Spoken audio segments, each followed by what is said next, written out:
Assalamualaikum warahmatullahi wabarakatuh. Perkenalkan Ibu, nama saya Baruna Saidi Payana dengan NIM 235134468 TK 56422. Pada kali ini saya akan menjelaskan bagaimana persamaan 3D heat equation terbentuk berdasarkan prinsip dasar fisika dan matematika dari perpindahan kalor. Tapi kita sesuai permintaan yang ada di deskripsi di GCR tidak akan membahas solusi totalnya, cuman ke bagaimana model matematisnya itu bisa disusun.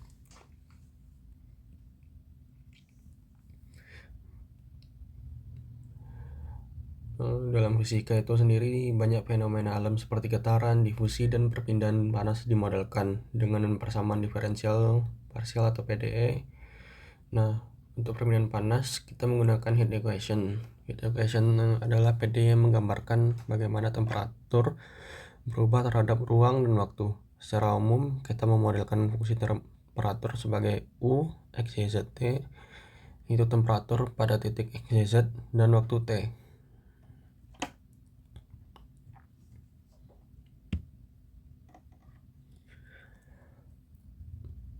Hukum dasar yang digunakan dalam persamaan ini itu berasal dari hukum Fourier tentang konduksi panas, yaitu Q sama dengan min K nabla U, di mana Q adalah vektor flux panas, K adalah konduktivitas thermal, dan nabla U adalah gradien suhu.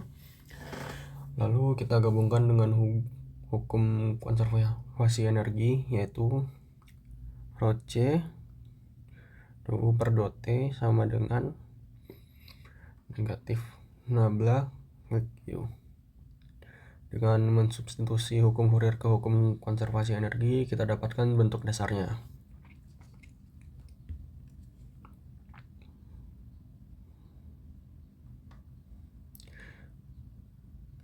Kita lakukan substitusi dan penyederhanaan pada hukum Fourier tadi.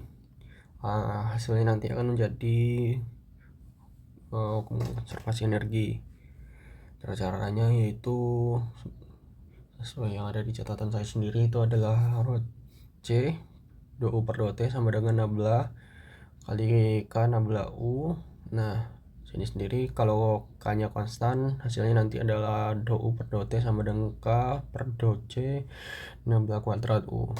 Nah, nabla kuadrat sendiri itu adalah Laplacian operator, ini dimana ya nabla U kuadrat itu sama dengan dou kuadrat U per dou X kuadrat tambah dou kuadrat U per dou Y kuadrat tambah dou kuadrat U per dou Z kuadrat, seterusnya. Nah, maka hasilnya jika konstan itu dou U per dou T sama dengan C kuadrat nabla kuadrat U dengan C kuadrat sama dengan K per rho C, atau dalam bahasa lainnya itu thermal diffusivity. Dan untuk bentuk finalnya itu seperti yang tertera di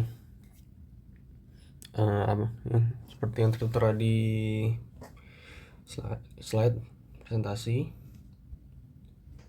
Dengan persamaan ini menyatakan bahwa perubahan suhu terhadap waktu di suatu titik bergantung pada perubahan suhu di sekitarnya. Ini berlaku untuk benda homogen, konduktivitas konstan, dan asumsi tidak ada sumber panas dari luar.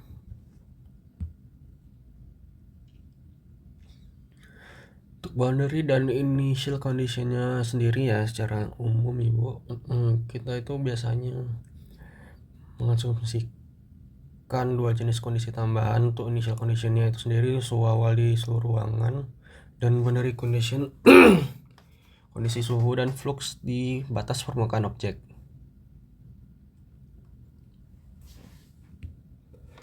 Kesimpulannya, 3D heat equation itu terbentuk dari hukum konservasi energi dan hukum Fourier, lalu disederhanakan dalam bentuk PDE dengan asumsi tertentu. Persamaan ini penting dalam banyak bidang teknikan karena kita perlu untuk memodelkan bagaimana panas menyebar dalam ruang 3 dimensi seiring waktu. Terima kasih Ibu, sekian dari saya. Assalamualaikum warahmatullahi wabarakatuh.